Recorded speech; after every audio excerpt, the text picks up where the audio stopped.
Good morning, and a warm welcome back to school.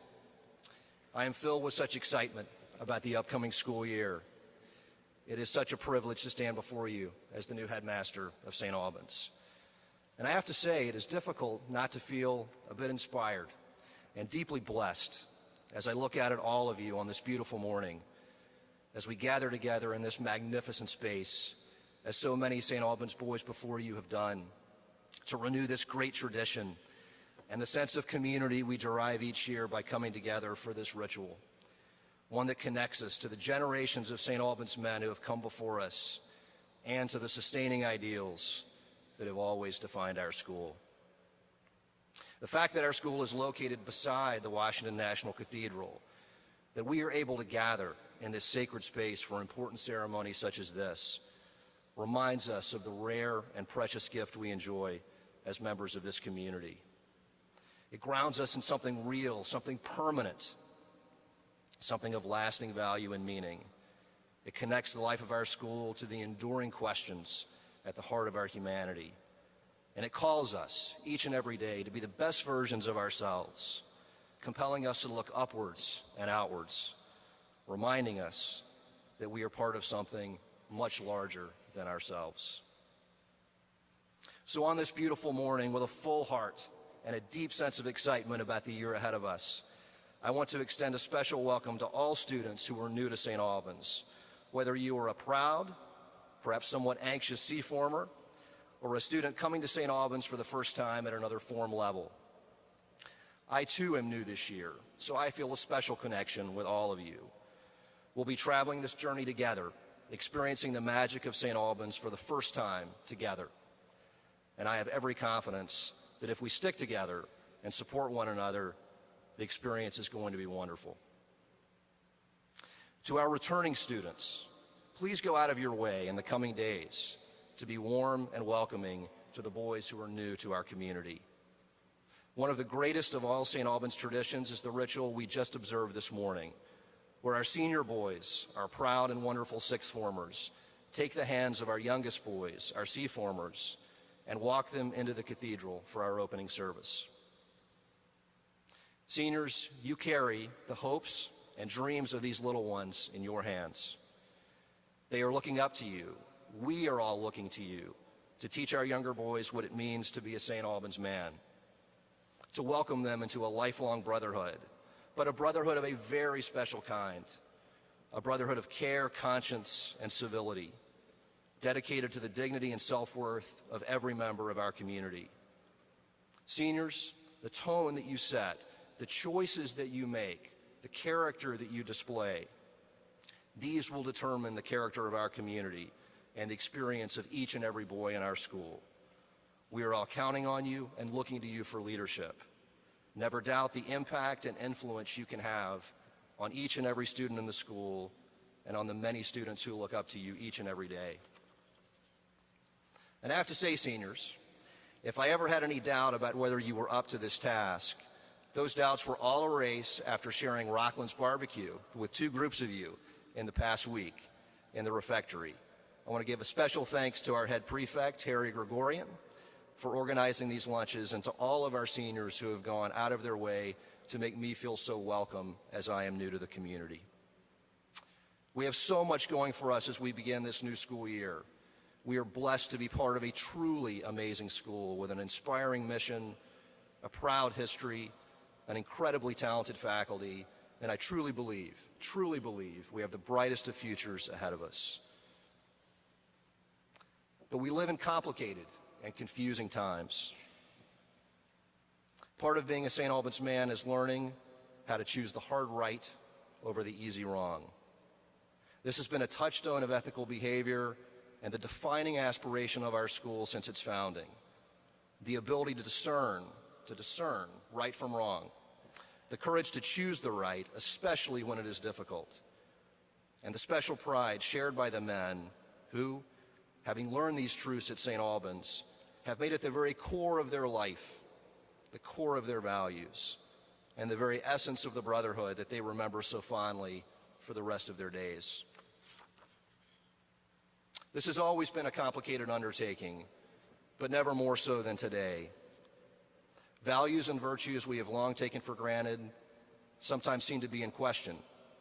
Community, civility, humility, integrity, humanity, empathy.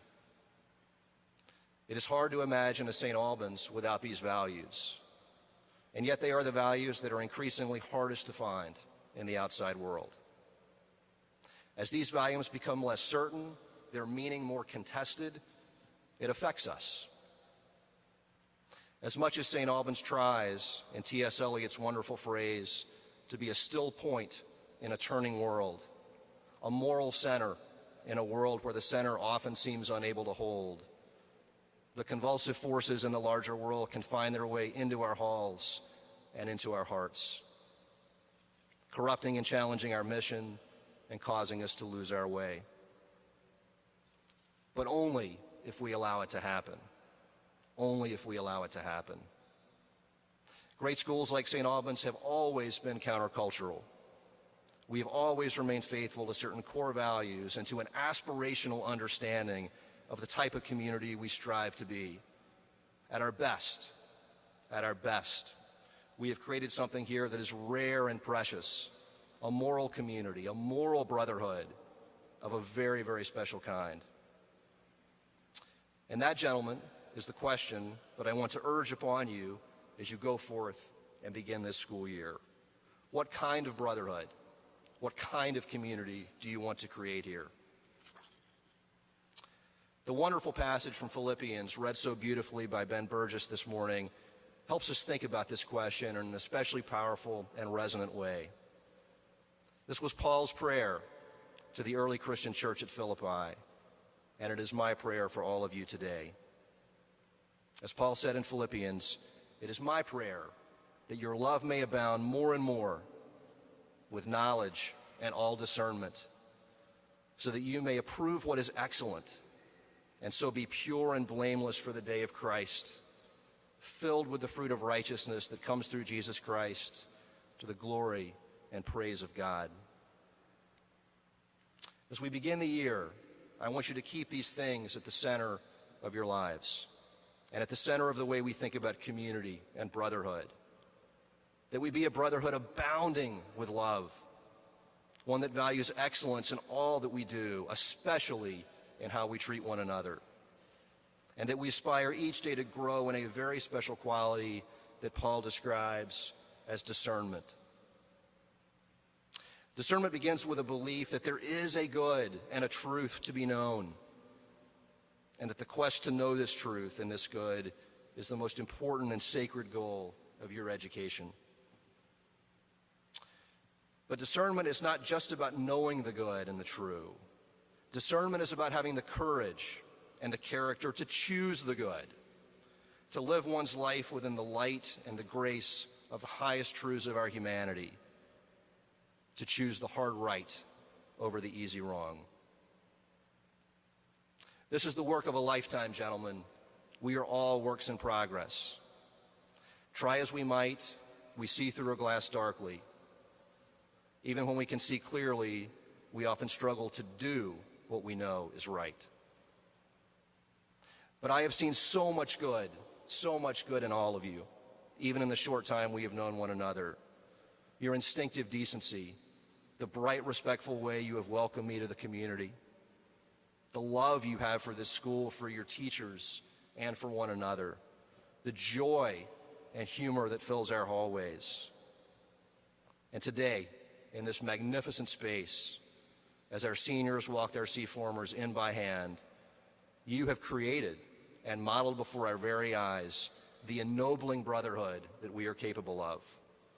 One filled with the light of a community that knows what is good and what is right, and is committed to living in the grace of those redemptive and inspiring truths.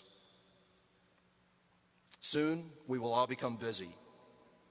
The memory of this opening service may fade as we begin writing essays, completing math problems, competing in athletic contests, and tending to the business of each day. It is sometimes easy to forget in the ordinary flow of our daily lives that the type of community we become, the type of brotherhood we create, is always at stake, even in the smallest moments. I had the great privilege this past Saturday of being in this very space for the funeral of late Senator John McCain.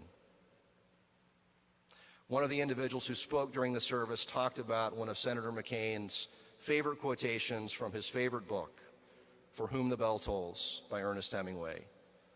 It's a quotation worth remembering as we leave the cathedral this morning to begin our year.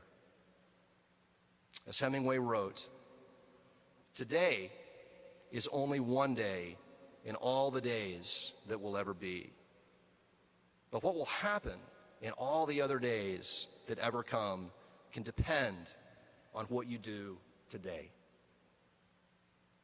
Never forget, gentlemen, that the choices you make, even in the smallest moments, can make all the difference in the world. You matter. Our choices matter. Let us make the most of them. As the book of Hebrews teaches us, let us throw off everything that hinders and the sin that so easily entangles, and let us run with perseverance the race marked out for us. This is your time and your moment, gentlemen. This is St. Albans School. God be with you.